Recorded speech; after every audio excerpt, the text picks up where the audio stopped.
Dear listeners, today's story is a powerful journey of struggle, resilience, and transformation. It is the story of a young soul who begins life with empty pockets but an unbreakable spirit.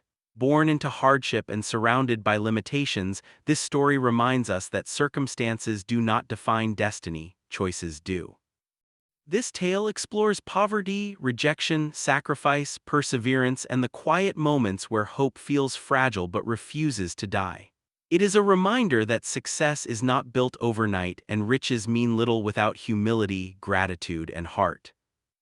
Listening to this story will help improve your English listening and speaking skills, while also leaving you inspired by the strength of the human will and the courage it takes to rise when life keeps pulling you down. The title of today's story is From Dust to Destiny. And now let us begin. Ethan learned the value of money long before he ever held it. He was 8 years old the first time he understood what it meant to be poor, not because someone explained it to him, but because he saw it in his mother's eyes when the shopkeeper shook his head. The groceries stayed on the counter. His mother smiled politely, thanked the man, and walked out with nothing but dignity clenched tightly in her hands. They lived in a single rented room on the edge of the city. The walls were thin, the ceiling leaked during heavy rain, and winter found its way inside no matter how tightly the windows were shut. His mother worked long hours cleaning houses, returning home with tired hands and a brave smile that never quite reached her eyes. Ethan never complained. Hunger taught him silence. Watching his mother skip meals taught him responsibility. He learned early that love didn't always come with comfort, but it always came with sacrifice. School was both a refuge and a battlefield. Ethan was bright, curious, and hungry for knowledge, but his clothes were worn, his shoes often torn. Classmates laughed quietly. Teachers noticed his potential but rarely his pain. He sat in the back, raising his hand only when he was absolutely certain failure felt too expensive to afford. At 16, when his mother fell ill, Ethan dropped out of school without hesitation. There was no dramatic farewell, no tears, just a quiet understanding that dreams could wait but survival could not. He worked wherever he could, washing dishes, unloading trucks, sweeping floors late into the night. Some days he earned barely enough to eat. Some days he earned nothing at all. But every night after his mother fell asleep, Ethan sat beside the small window with a borrowed book and a single question burning inside him. Is this all life has for me? The city was cruel to dreamers like him. He was rejected more times than he could count, laughed at during interviews, ignored by people who saw his worn jacket before they saw his determination. Once, after being turned away from a job without explanation, he sat on a pavement bench and cried, not loudly, not dramatically, but with the quiet exhaustion of someone who had tried too hard for too long.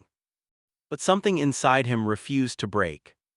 Ethan began teaching himself skills late at night using free libraries, borrowed internet, and endless patience. He learned about business, finance, technology. He failed constantly. Small attempts collapsed. Savings disappeared, hope thinned. Then one evening, an opportunity appeared disguised as insult. A small business owner dismissed him rudely during an interview, mocking his lack of experience. But as Ethan turned to leave, he noticed a problem in the man's operation, one that could save money, one that no one else had seen. He spoke up. The man laughed, then paused. That moment changed everything. Ethan was given a chance, not because he looked successful but because he thought differently. The early years were brutal, long hours, low pay, no recognition, but Ethan absorbed everything. He listened, learned, improved. When mistakes happened, he owned them. When success came, he stayed quiet. Years passed. Slowly, opportunities grew. Ethan built something of his own, not overnight, not magically, but brick by brick. He reinvested every penny. He lived simply even when he could afford more. He remembered hunger. He remembered his mother's tired hands. One winter morning, standing in an office that bore his name, Ethan received a call. His company had just closed a deal that would change his life. He didn't celebrate. He sat down and cried.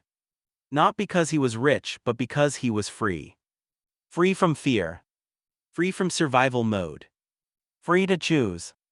The first thing Ethan did wasn't buying a car or a house. He paid off his mother's debts. The second thing he did was return to the same neighborhood he grew up in, not to look down on it but to lift others up. Scholarships, jobs, second chances. When asked about his success, Ethan never spoke about money.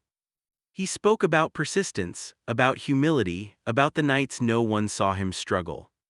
And when people called him lucky, Ethan simply smiled. Because he knew the truth. He wasn't born rich. He was built by hardship. And that made all the difference. The end. Thank you for listening to this story. We hope it reminds you that beginnings do not decide endings, and that patience, courage, and honesty can turn even the harshest struggles into powerful transformations. If this story inspired you, please like this video and subscribe to our channel. Your support allows us to continue sharing meaningful stories that motivate, heal, and uplift. Stay with us for a new story every day, filled with hope, strength, and life lessons drawn from real human experiences. And remember, true riches are not counted in money, but in the courage it takes to rise again and again.